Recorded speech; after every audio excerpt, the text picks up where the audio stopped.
It is my pleasure to introduce our honored guest, Sara J. Bloomfield.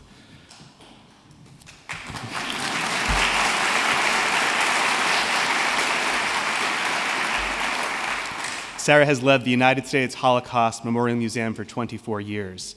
In that time, she has built it into a global institution with a mission that goes beyond the mounting of exhibitions, to raise Holocaust awareness, deepen understanding of the lessons of the Holocaust, to confront denial and advance genocide prevention. The work done under her leadership has helped scholars investigate and understand the mechanics of genocide and religious, ethnic, and racial hatred in particular. Sara took an unconventional path to the directorship. She rose up through planning and programming roles, which was a break with an expectation that the director would be a researcher, a scholar. Sara grew up in Cleveland and holds a BA in English Literature from Northwestern, and she holds a master's degree in education and has done advanced study in business administration.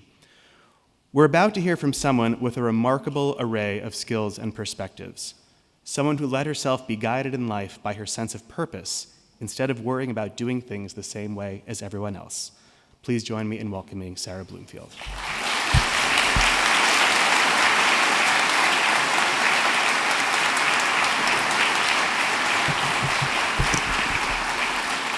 Thank you, Rabbi. You gave away a little bit of my remarks, but I guess that's what rabbis do.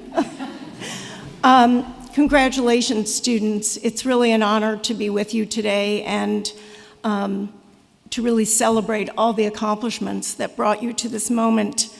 I've been thinking about what's on your mind, other than when on earth will this be over? But I'm guessing what's probably also on your mind is what's ahead?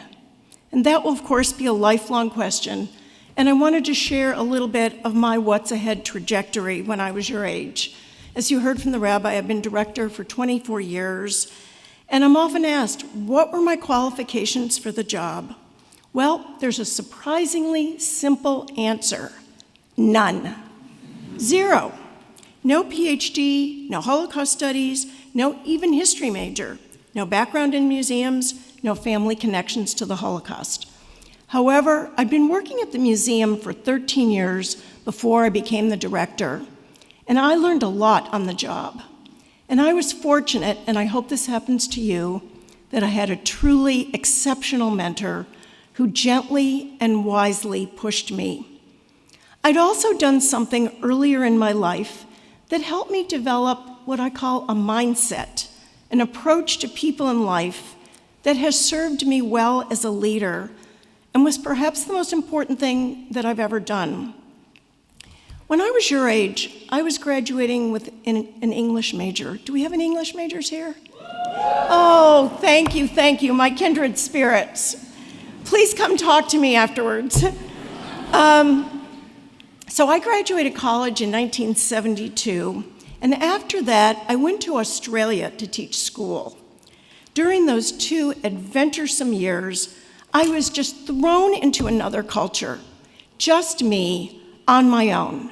No internet, no cell phones, no FaceTime. Guess what? I think I called my parents at most every 6 months.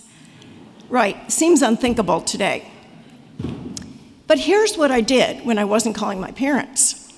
I was traveling. I traveled throughout Australia and other countries, and I saw just how fascinating and different the world was, and yet how much the same.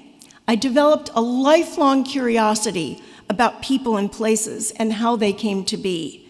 And that mindset prepared me well for working at the museum. And there, my on-the-job immersion in Holocaust history, and especially working closely with survivors, taught me more than any PhD. One survivor was the Nobel Peace Laureate, Elie Wiesel. At the museum's dedication, Elie said, "The museum is not an answer, it's a question." I would say it's many questions. Elie felt that during the Holocaust, not enough people asked questions of themselves. He recognized we all have our own narratives about ourselves and the world, and that the danger in Germany and across Europe was a lack of self-reflection and critical thinking. One of our museum's mottos is never stop asking why.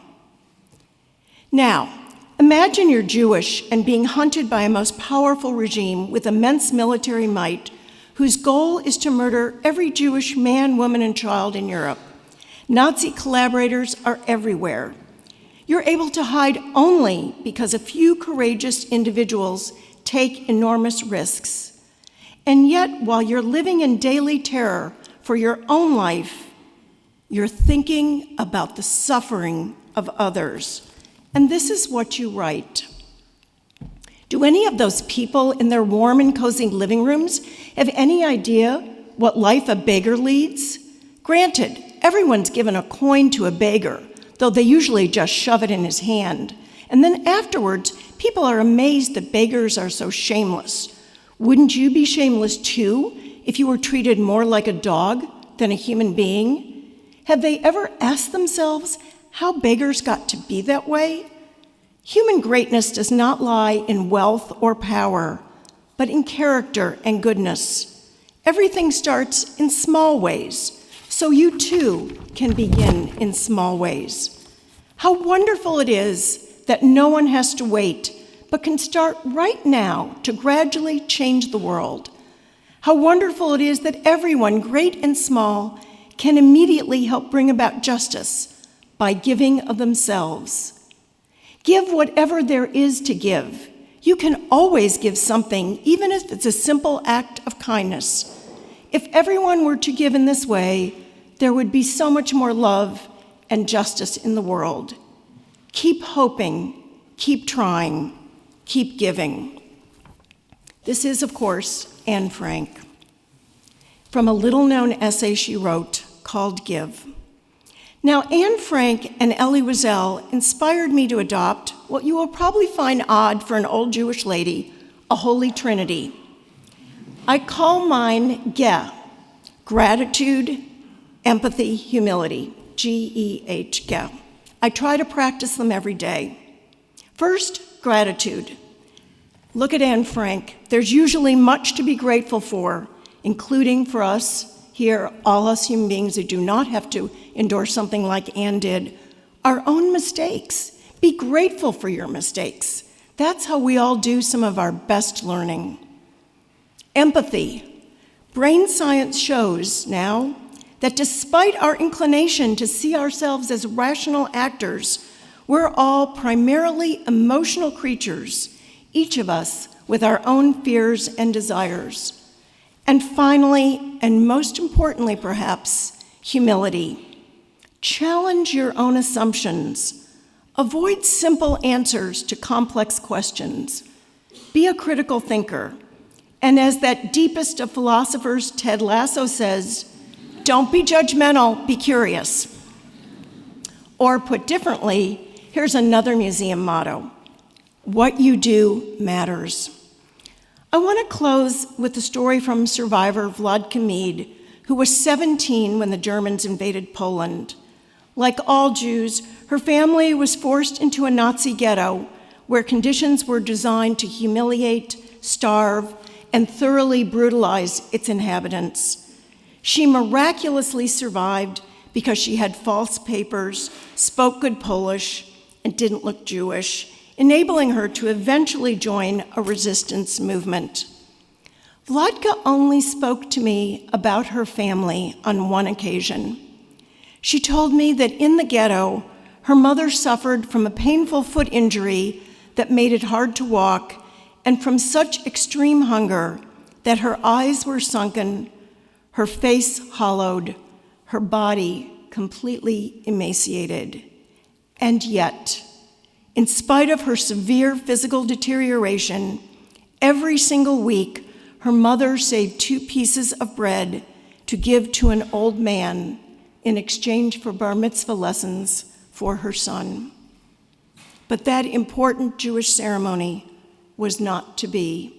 The Germans deported her mother and her brother to the Treblinka killing center, where they would have been gassed immediately. It was what Vladka said to me next that resonated so powerfully. She grabbed my hand and she said, "Sara, During the Holocaust, my mother taught me what it means to be human. As you go off on your life's journey and contemplate your own what's ahead, consider the power of adventure. Consider practicing gratitude, empathy, and humility. And above all, never stop considering what it means to be human. Thank you and good luck.